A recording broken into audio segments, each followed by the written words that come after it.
Today is November 1st, 2025. After those videos last night, today in Walmart 62, people walk by. No one's to say a word to her. Will already knows that idiot told on him for the cartel to take care of him. Yeah. No honor among thieves. And no, I didn't know anything about your illegal deal. See, that agent could have made a deal with that Will guy and said, I won't arrest you for what you did to her, but you gotta give up your drug connections. But he couldn't say, I'll sacrifice her.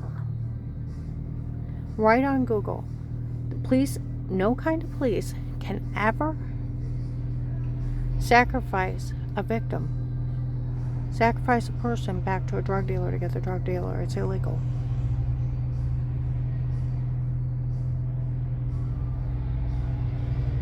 Now I want you to think about that.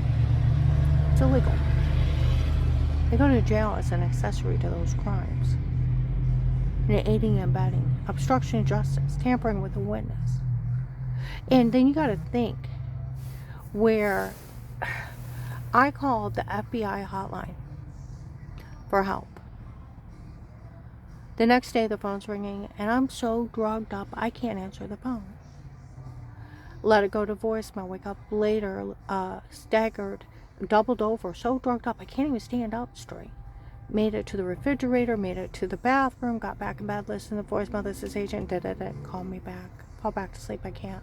Second day, not much better. Third day, I made myself get up. Sitting on the front porch, holding my head, I feel drunk and I don't drink. What's wrong with me?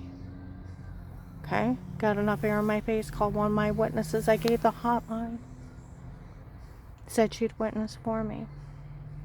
Go out and buy a card, put that agent's number in it, make an excuse to go to the mall before I go to Apostolic Church of Barberton. Dropped it off at the mall, gave it to her manager, she put it in her locker.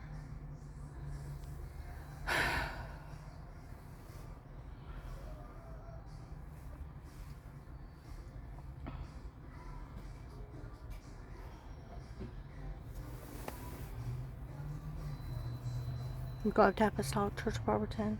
Paul Paymer gets into his face. My God, I had an FBI agent in my office. He's right there. I walk off as he's screaming, how dare you bring the FBI up here with threats on her life. Women walk up, he knows she's being drugged, being raped, and he said he didn't care. I'm covered in bruises, lost 18 pounds.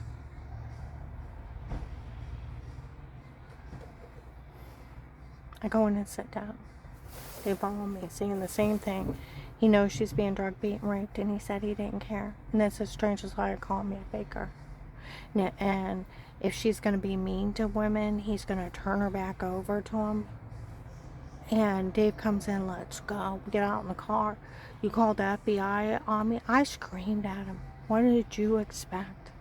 With these people threatening my life and you. And he said, I'd kill you myself. He goes for a loaded gun. I put my hand on the console. He beats me all the way home. Almost jumped out of the truck while he was beating me. I ran from him when I got home. Next day I call that agent. I tell him someone told on me. He calls me a liar. I tell him about the guy that threatened to knife me at Giant Eagle. He calls me a liar.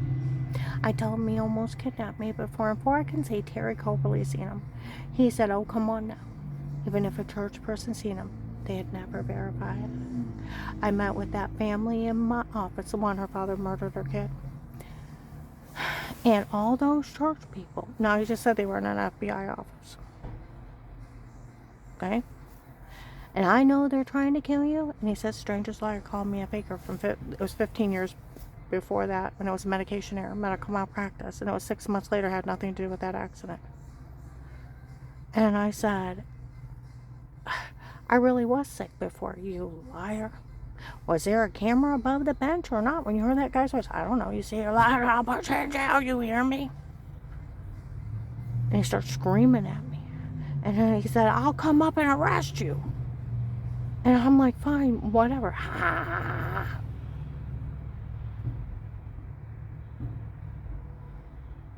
What did he confess to? Everybody knew that I had already called the FBI. He already talked to him. Then he's like, I want you to say you were faking you were sick. Well, that's ridiculous. I almost died from medical malpractice. I said I really was sick before.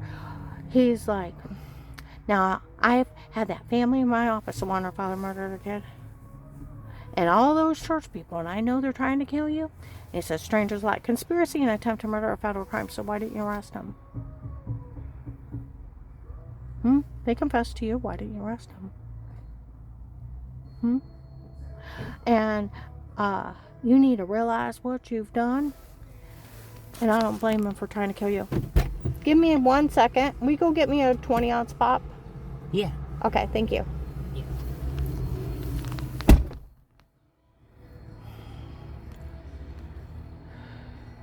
I don't blame him for trying to kill you. That's what he said. I said I really was sick before. You say you're lying, or you were faking, or I'll put you in. I'll leave you there, but they'll try to kill me. So, I said they've tried to kill me. So you either say you were faking you were sick before, or I'll leave you there. Please don't let him kill me. Then say it. I'm like, fine, just don't let him kill me. Ha! That's not funny. Drugged up, beat up, rape victim. An officer talking to someone like that. And said, honey, I need to get you out of there. And doing his sworn duty. Here he's already cut a deal with this guy. Sacrifice me. It's a federal crime. No, I didn't know about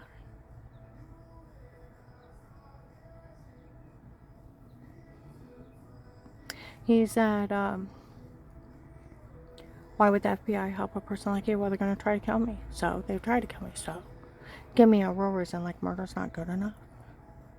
The other agent said, well, we could always use pizza tape or wear it with yourself. The shower scene in the other room is my head on somebody else's body, washing themselves in the shower. They already verified that July 24th, 25.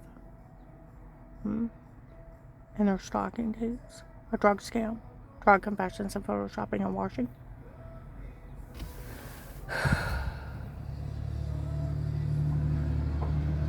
I said, what are you talking about? I still never met this Pete. I said, what are you talking about? I said, something else has to be a black and blue mark. Well, the drug confessions. I said, what are you talking about? Stop, she don't know. I bet you're going to say you don't know anything about this doctor. Well, I had some other lady use my insurance, found out through the case that they got it out of David. It was another girlfriend. Ran up medical bills in my name for 15 years. Well, I thought it was one of hers. No, here it's just a scam. They made him up. HIPAA violations. Of course they couldn't be with him. Like Michelle said, he works for them. They lied he was one of my doctors. She actually don't know who he is. I said, I don't even know who you're talking about. He's laughing, stop. She don't know. Give me a real reason. I tell him about my brother-in-law, Craig, that died working for the government. He said, first of all, have you talked to any law enforcement about threats in your life? And I tell him about the 2 silly officers on August 8th of 18. Those are the only officers I talked to. Had a light in the security system, came out, and they told me it looked like an alien orb, angry spirit, and told me to buy a dog and let a dog handle it. They didn't want bothered. You're kidding. And I said, no, I've never even had my neighbors in my home. I've only had family repair guys and installation guys, and those 2 silly officers that didn't want bothered. Is that what's going on? Do you know if Dave's cheating? I've never caught him. Dave verified that December 9th, 18. I never caught him. Never caught him. And he said, well, I'll tell you what, I can take you somewhere and leave you with no money. I don't have money to start. Well, if you agree to get information on Dave and the churches, I can open an informant program. I said, well, I can do that. Comes with $5,000 a month. I'm opening up the account today. He said, you'll have a life of peace as an informant, nothing legally stated, dated against you ever again.